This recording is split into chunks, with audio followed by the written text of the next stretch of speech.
Hello. आगे continue करते हैं सर्कल चैप्टर। तो क्वेश्चन है कि find the equation of the tangent to circle x square plus y square minus 2x minus 4y minus 4 is equal to 0 which are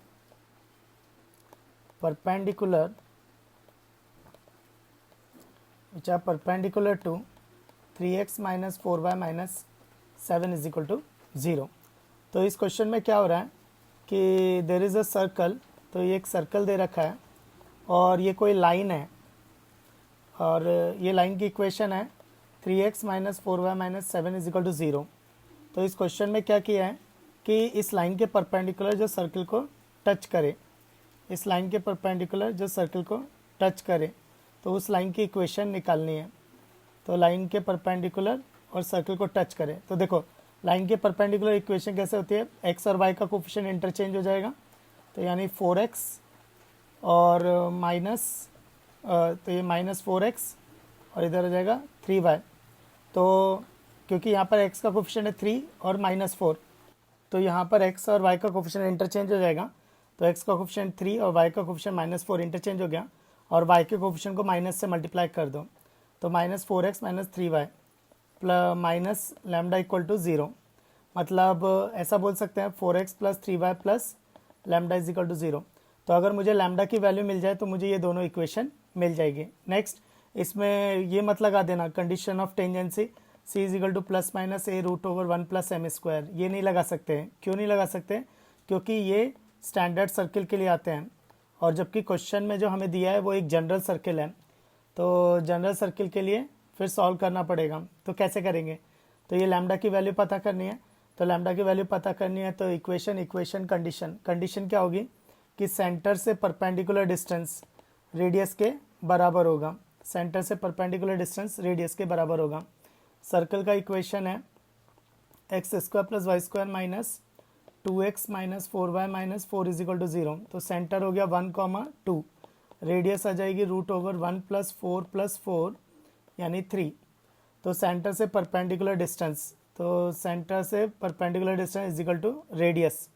तो निकालते हैं perpendicular distance कैसे निकालते हैं, एक्स और वाई कोऑर्डिनेट पुट कर दो। तो 4 of 1 plus 3 2 plus lambda upon root over coefficient of x square plus coefficient of y square. अब इसको सिंप्लीफाई करेंगे तो लैम्डा की वैल्यू मिलेंगी। तो ये आ गया 4 plus 6 plus lambda upon 5 is equal to 3। तो ये 10 plus lambda is equal to 15। फिर मॉडुलस हटेगा तो 10 plus lambda is equal to plus minus 15। So एक बार पॉजिटिव लेके सॉल्व करेंगे तो 10 plus lambda is equal to 15, तो लैम्डा आ जाएगा 5। और एक बार नेगेटिव लेके करेंगे तो 10 plus lambda equal to minus 15, तो लैम्डा आ जाएगा माइनस 25। तो जब लैम्डा 5 है तो इक्वेशन हो जाएगी 4x plus 3y plus 5 is equal to 0। और जब लैम्डा माइनस 25 है तो इक्वेशन हो जाएगी 4x plus 3y minus 25 is equal to 0। Next question है, नेक्स्ट अच्छा क्वेश्चन है। तो इस क्वेश्चन में क्या हो रहा है, एक सर्किल की इक्वेशन दी है, बाहर एक 7,4 है। बाहर क्यों? क्योंकि इससे टेंजेंट बोली है। तो अगर मान लो अगर पॉइंट सर्किल के अंदर होगा तो यहाँ से टेंजेंट बन ही नहीं सकती। पॉइंट अगर बाहर होगा तो ही टेंजेंट बन सकती हैं।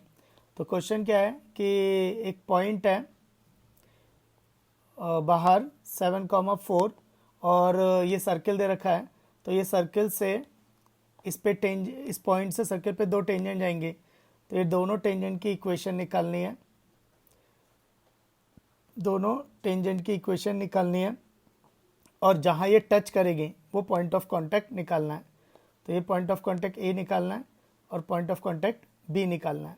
ओके, तो 7,4 पॉइंट बाहर है, उससे सर्किल पे दो टेंजेंट जाएंगी। तो वो टेंजेंट की इक्वेशन निकालनी है। सर्किल का इक्वेशन है x square plus y square minus 6x minus plus 4y minus 3 is equal to 0। तो सर्किल का सेंटर क्या हुआ? तो सर्किल का सेंटर हुआ negative half of the coefficient of x, negative half of the coefficient of y, और radius हो जाएगा root over g square plus f square minus c. तो रेडियस हो जाएगी 9 और 4 13 और 3 16 तो रेडियस 4 आ जाएगा। इसका क्या मतलब है कि सेंटर से लाइन पे टेंजेंट पे परपेंडिकुलर डिस्टेंस रेडियस के बराबर होगी। सेंटर से टेंजेंट पे परपेंडिकुलर डिस्टेंस रेडियस के बराबर होगी। तो हमें लाइन की टेंजेंट्स की इक्वेशन निकालनी है, तो इजी है, मुश्किल नहीं है। और पॉइंट ऑफ कांटेक्ट भी निकालना है, तो एक पॉइंट ऑफ कांटेक्ट निकाल के देखेंगे हम लोग। तो देखो, एक पॉइंट से पास होने वाली टेंजेंट क्या होती है, एक लाइन होती है। लाइन की इक्वेशन के लिए दो चीज़ें चाहिए, पॉइंट और स्लोप। तो m1 और m2, तो यहाँ पे स्लोप्स नहीं पता, तो अगर मुझे स्लोप्स पता चल जाएंगे तो लाइन की इक्वेशन पता चल जाएगी। तो तो लाइन की इक्वेशन लिखेंगे, तो लाइन की इक्वेशन, तो इक्वेशन ऑफ लाइन, तो y minus y1 is equal to slope into x minus x1। तो यहाँ पर अगर देखा जाए तो m एक अननोन है, एक अननोन, एक इक्वेशन, एक कंडीशन। इसको तरीके से लिखते हैं, तो ये आएगी mx minus y minus 7m plus 4 is equal to 0। तो m एक अननोन, एक इक्वेशन, एक कंडीशन। कंडीशन क्या होगी, सेंटर से परपेंडिकुलर डिस्टेंस, सेंटर कितना है 3 माइनस 2। तो सेंटर से परपेंडिकुलर डिस्टेंस जो होगी वो रेडियस के बराबर होगी। तो सेंटर से परपेंडिकुलर डिस्टेंस निकालते हैं, सेंटर को, पॉइंट को इक्वेशन में रख दो, तो m of 3 minus 2 minus 7m plus 4 root over coefficient of x square plus coefficient of y square. इसको सॉल्व करेंगे तो मुझे m की वैल्यूज़ मिलेगी। तो इसको सॉल्व करते हैं, तो ये आ जाएगा 6 minus 4m upon root over 1 plus m square is equal to 4। तो इसको और आगे सॉल्व करना है, तो mod of 6 minus 4m is equal to 4 mod root over 1 plus m square. यहाँ मॉड नहीं लगाए तो चलता है क्योंकि square root is always positive. तो स्क्वायरिंग बोथ द साइड, तो स्क्वायरिंग बोथ द साइड, तो 16m square plus 36 minus 48m is equal to 16 plus 16m square. तो इसको सॉल्व करेंगे तो तुम एक चीज़ नोटिस करना, यहाँ पर जो m स्क्वायर का टर्म है वो कैंसिल हो गया। तो इसका क्या मतलब है, ये लीनियर में कन्वर्ट हो जाएगी। तो क्वाड्रेटिक अगर कभी लीनियर में जाती है, क्वाड्रेटिक अगर कभी लीनियर में जाती है तो उसका एक रूट, क्वाड्रेटिक अगर लीनियर में जाती है तो उसका एक रूट इन्फिनिटी होगा। तो यहाँ पर m स्क्वायर कैंसिल होके m में जा रहा है, तो इसका एक रूट इन्फिनिटी होगा। Next 36 minus 48m is equal to 16। तो 48m is equal to 20, so m is equal to 20 by 48। ये आ जाएगा 5 बाय 12, 5 बाय 12। तो एक स्लोप आ गया 5 बाय 12 और एक स्लोप आ गया इन्फिनिटी। तो ठीक है, तो जब स्लोप इन्फिनिटी है तो लाइन की इक्वेशन क्या होगी, तो स्लोप इन्फिनिटी है तो लाइन की इक्वेशन क्या होगी। तो हम लोगों ने लिखा था y minus 4 is equal to slope into x minus 7। तो m इन्फिनिटी को मैं डायरेक्ट यहाँ तो नहीं पुट कर सकता, नहीं तो राइट हैंड साइड इन्फिनिटी हो जाएगी।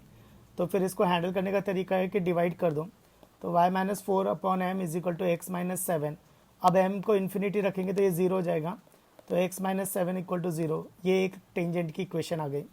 दूसरा, जब m 5 बाई 12 है तब क्या होगी, तो y minus 4 is equal to 5 by 12 is equal to into x minus 7। तो 12y minus 48 is equal to 5x minus 35। तो ये हो जाएगा 5x minus 12y plus 13 is equal to 0। ये 48 राइट साइड में जाएगा, तो प्लस 48 माइनस 35 प्लस 13। तो ये एक टेंजेंट की इक्वेशन आ गई। तो ये वो दोनों टेंजेंट की इक्वेशन है। तो देखो ना, तो 7,4 से ये जो तो टेंजेंट गई है, इनकी इक्वेशन क्या है, एक है x इज इक्वल टू 7 और दूसरी है 5x minus 12y plus 13 is equal to 0। अब अपने को point of intersection, point of contact निकालना है, पॉइंट ऑफ कांटेक्ट निकालना है। तो मैं ये b के लिए बताता हूँ कि कैसे पॉइंट ऑफ कांटेक्ट निकालते हैं। तो इसको सॉल्व करने के कई मेथड हैं। तो मेथड 1 है कि solve tangent and circle, solve tangent and circle. तो अगर इसको सॉल्व करोगे तो you will get the point of intersection, और वो कौन होगा, पॉइंट ऑफ कांटेक्ट ही होगा, वो पॉइंट ऑफ कांटेक्ट ही होगा। मेथड 2, सर्कल में एक प्रॉपर्टी होती है कि टेंजेंट के परपेंडिकुलर जो लाइन होती है वो सर्कल के सेंटर से पास होती है, यानी ये बीपी के परपेंडिकुलर जो लाइन है बीसी, तो बीसी की इक्वेशन लिखेंगे और सॉल्व करेंगे। तो देखो ना, तो इक्वेशन ऑफ बीपी तो अपने पास है ही, इक्वेशन ऑफ बीपी है 5x minus 12y plus 13 equal to 0। Next, ये मेथड 1 हर चैप्टर में काम करती है, ये किसी भी तरह के कोनिक्स, किसी भी तरह के कर्व्स पे भी काम करती है, पर मेथड 2 सिर्फ सर्कल चैप्टर में ही काम करेगा, क्योंकि ये सर्कल की प्रॉपर्टी है कि टेंजेंट के परपेंडिकुलर लाइन सर्कल के सेंटर से पास हो।